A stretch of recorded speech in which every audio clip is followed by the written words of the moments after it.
유지점장님은 지난 시간에 너무 감정 표현이 잘 안 된다고 해서 감정을 표현하려고 하면 일단 자세가 중요한데요. 자세를 감정 표현하기 좋은 자세로 해야 되는데 그것은 바로 토크 법칙을 이용하는 것입니다.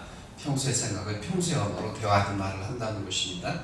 그러려고 하면 대화의 대상을 바라봐야 됩니다. 아이 컨택. 근데 눈을 바라본다는 게 멋쩍죠. 그리고 이성만의 눈 쳐다본다는 건 더 멋쩍어요. 저도 그런 경험이 있습니다. 그래서 제가 동네에 대로를 지나가는데 여성들이 있거나 여학생들이 있을 때는 돌아서 갔습니다. 눈 마주치기 싫어가지고 빙 돌아서. 그렇게 겁이 많고 숫기가 없었거든요. 그런데 이것도 훈련에 의해서 바라보면 되거든요. 전혀 아무렇지도 않아요. 이성의 눈을 바라봐도 전혀 이상치가 않아요. 내가 이상한 마음을 갖고 있으니까 어색한 거예요. 근데 순수한 마음으로 바라보면 뭐 누나 같고 엄마 같고 이 아줌마 같고, 그러니까 순수한 마음으로 바라보는 것이 좋은데요. 눈으로 직접 바라보는 게 어색하면 미간을 바라보거나 인중을 바라보거나 이마를 바라보거나 안경테를 바라보거나 아니면 그 사람의 얼굴의 뒤에 있는 배경을 바라보는 것도 하나의 유령 중에 하나입니다. 근데 자신감이 생기면 눈을 바라봐야죠.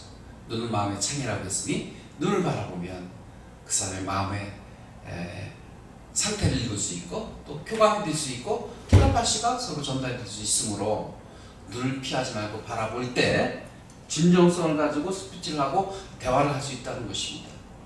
눈을 바라보고 또 제가 지금 제초를 사용하고 있는데 바디랭귀지, 저는 손만 쓰지 않고요 무릎까지 동원해서 온몸으로 나를 표현하는 거거든요. 이럴 때 우리는 몰입하게 되고 집중하게 되고 그리고 상대와 교감할 수 있게 되고 그리고 그러면서 텔레파시가 통할 수 있게 되므로 토크 법칙이 적용이 되는 것입니다. 평소의 생각을 평소의 언어로 대화하든 말을 한다.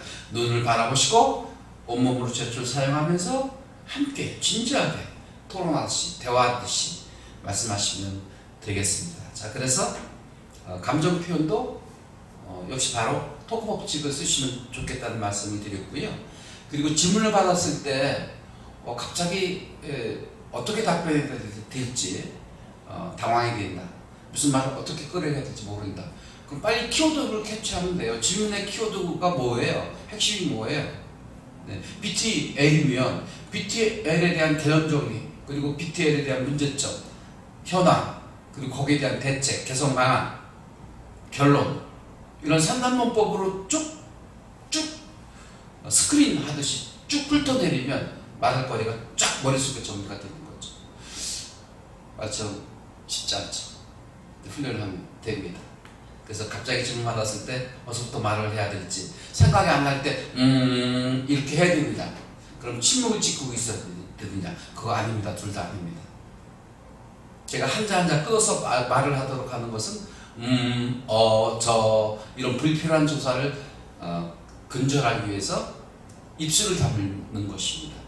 입술을 다물면 이 말이 안 나와요. 그렇죠? 입을 벌리고 있으니까 불필요한 말이 나오는 거예요. 그걸 벌려도 좋은 말이라고 해서 취어라고 하거든요. 그런 취어를 사용하지 않으려면 말이 끝나면 지금처럼 입술을 다물면 되는데 입술을 다무는 방법은 포즈입니다. 말을 끊어주는 것입니다. 그러면 말을 아주 간결하게 명쾌하게 전달할 수 있게 되겠습니다. 자, 저, 그로 이렇게 하지 마시고 그리고 또 침묵을 일관하는 것도 바람직하지 않고요.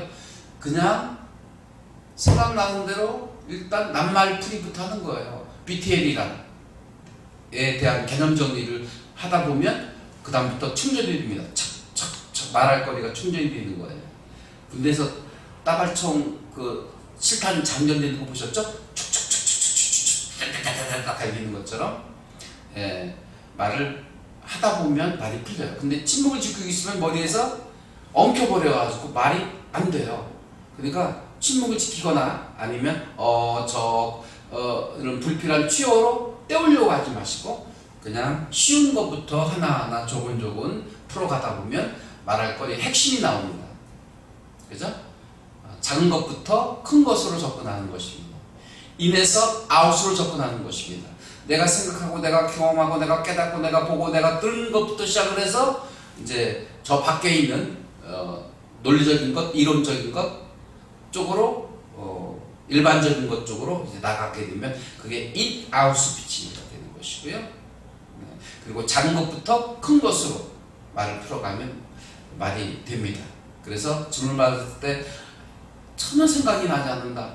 그래서 침묵을 지키고 있거나 입술을 다물고 있거나 불필요한 치어를 사용하고 있거나 그건 아니고 그냥 본인이 생각나는 것 작은 것부터 내 안에 있는 것부터 시작을 하다 보면 내가 꼭 해야 될 말이 장전이 되어서 촥 나오게 된다는 것입니다. 이게 순발력인데요. 이것도 실은 앞에 나와서 경험을 해야 되겠죠. 갑자기 나왔는데 갑자기 질문 받았어요. 어안이뭐뭐하고 아무런 생각이 나지 않아가지고 네, 정말 침묵을 지키다가 내려가면 이건 정말 망신이잖아요. 내가 왜 이렇게 세상에 태어났단 말인가 자기를 자학하게 됩니다. 그러실 필요가 없다는 말씀을 드립니다. 네, 그 다음에 우리 유지원장님이 중요한 말씀하셨습니다. 준비를 어떻게 해야 되느냐는 건데 일단 어떤 행사나 주제가 정해지면 그 주제에 대한 자료를 수집합니다. 자료가 방대해질 수 있어요. 1시간짜리 뭐 강의를 하려고 하면 10시간짜리의 강의를 준비하라. 1시간짜리 강의를 하려면 10시간의 분량을 준비하라는 말이 있습니다. 방대한 자료를 준비합니다. 이게 1단계. 2단계는 그 자료를 내가 필요한 것만 발췌해 나가고 필요한 것만 정리해 나가는 것입니다. 3단계는 그거를 이제 서론 본론 결론에 맞추어서 논리적으로 한번 쭉 정리를 하는 것입니다. 네. 그러면 하나의 레포트가 되는 것이고 하나의 교환이 되는 것이고 또 하나의 어떤 보고서가 될 수 있는 것입니다. 그걸 가지고 보이고 있으면 이것도 또한 아닌 거라고 생각합니다. 그걸 압축하면 아웃라인 자선법으로 키워드만 남게 되는 거거든요. 그걸 PPT로 옮기든지 아니면 큐카드로 옮겨와서 그걸 넘기면서 혹은 보면서 프레젠테이션 하시거나 강의하거나 발표를 하시면 되겠습니다. 자, 자료를 수집하라, 자료를 정리하라, 그리고 레포트나 보고서처럼 3단원법에서 정리를 한번 하라. 그 다음에 그걸 압축해서 로직이 남으면 그 뼈대를 가지고 그 키워드를 가지고 PPT나 큐카드로 만들어서 앞에 나와서 발표하는 것입니다. 물론 시간이 더 되면 리허설까지 해야 되겠죠. 그런데 준비할 시간이 없어요. 그렇게 충분히 시간을 준다면 누군들 못하겠습니까? 갑자기 어떤 질문이 떨어졌거나 갑자기 준비해야 될 때는 스크린 하듯이 쫙 한번 스크린 하는 건데 서론, 본론, 결론 이렇게 하는 방법도 있고요. 개념 정리, 어떤 주제에 대한 개념 정리, 그리고 그 개념에 대한 문제점, 현황을 얘기하고 그 다음에 거기에 대한 대안, 개선 방안을 얘기하고 그 다음에 결론을 지으면 되는 것입니다. 이렇게 논리적인 사고에서 쭉 스크린하듯이 정리하는 방법도 있습니다. 이건 순간적으로 정리가 될 수 있는 것이거든요. 그래서 쭉쭉 메모해가지고 메모를 보면서 꼼꼼하게 하나하나 풀어가는 방법도 있겠습니다. 준비하는 방법 도움이 되셨나요? 네네. 그 다음에 안진영님이 말씀하신 것 중에 하나가 또 눈을 바라보면 오히려 더 위축된다. 그러니까 사람이 부담된 거예요. 친구들끼리는 관계가 없어요. 근데 연사 내지는 권위 있는 분을 모시거나 내지는 직장에 바로 상사를 모시면 긴장되죠. 그죠? 네? 지원장님들이 은행장 앞에서 말을 하려면 주눅 들어요. 위축되고. 그럴 때는 어떻게 하냐면 마찬가지 아이 컨택 해야 됩니다. 바라보지 않으면 더 위축돼요. 저 사람이 나를 어떻게 바라보고 있는지 나를 어떻게 평가하고 있는지 생각하면 오싹합니다. 내가 작아지는 거예요. 그래서 피하지 말고 바라보는 것. 그러면서 또 하나 그도 사람 나도 사람 이라는 생각을 가지세요.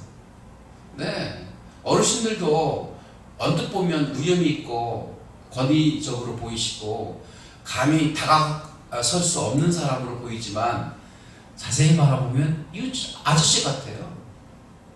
그렇게 내가 그 느낌을 좀 바꿔야 되겠습니다. 그도 사람 나도 사람.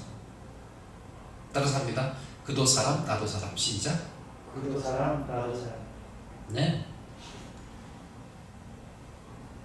또 하나는 예스맨을 바라보는 것입니다.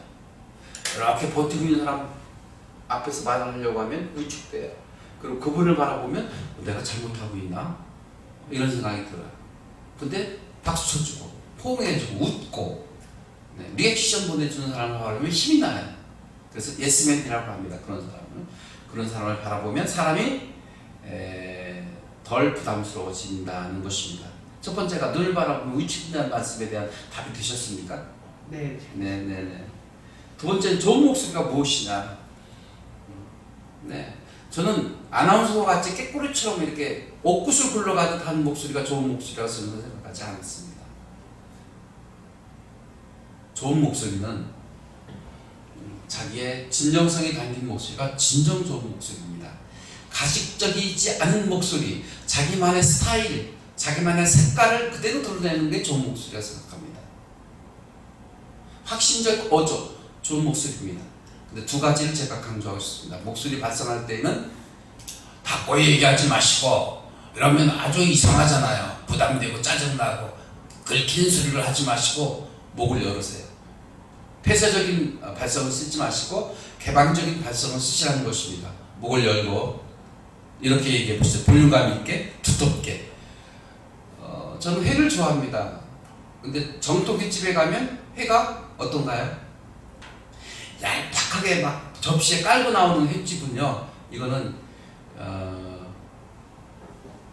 가짜는 아니고 싼 횟집, 전문적이지 않은 횟집인 경우가 많습니다. 근데 전문 횟집을 가면 숙성시키죠, 그렇죠? 그래서 숙성시킨 회를 가지고 나오는데 두툼하게 쓸어옵니다. 목소리도 두툼할수록 좋습니다. 가장 큰 소리를 얘기하면요, 사람들이요 신뢰가 떨어져요, 믿음이 떨어져요. 그리고 같지 않아 보이고요, 의심하게 돼요. 두툼하게 말을 하면 왠지 묵직해서 신뢰가 가고 믿음이 가고 어른스럽고 그리고 왠지 따뜻하게 느껴지고 믿음이 가게 되는 것입니다. 그래서 턱을 당기고 목젖을 열고 두툼하게 발성하는 것 말씀드리겠고요. 그리고 또 하나는 소리는 내뱉는 게 아니라 울립니다. 내뱉지 마시고, 내뱉으면 경박스럽거든요. 울림음으로 두텁게 두성 발성으로 말을 할 때 훨씬 더 품이 있고 품격 있고 고상하고 우아한 발성을 할 수 있다는 것입니다. 그러나 음색을 가지고 논하고 싶지 않습니다. 탁하거나 허스키하거나 아니면 맑거나 깨꼬리 같거나 그건 중요하지 않다. 자기만의 색깔, 자기만의 음색을 그대로 가식하지 않고 쓰되 다만 개방 발성법으로 두성 발성법으로 볼륨감 있게 발성하는 그런 습관이 중요하겠다는 말씀을 드리겠습니다. 좋은 목소리 이해가 되셨나요? 이해가 됐습니다. 네네. 그 다음에 또 한 가지 더 말씀드렸는데 세 번째가 질문을 할 때 이건 아까 같이 묶어서 말씀드렸습니다. 저 그로 때우고 있어야 되는지 아니면 침묵을 지키고 있어야 되는지의 답은 둘 다 아니고 그냥 쉬운 얘기부터 내 안에 있는 것 얘기부터 하다 보면 핵심적인 얘기로 접근할 수 있겠다는 것입니다.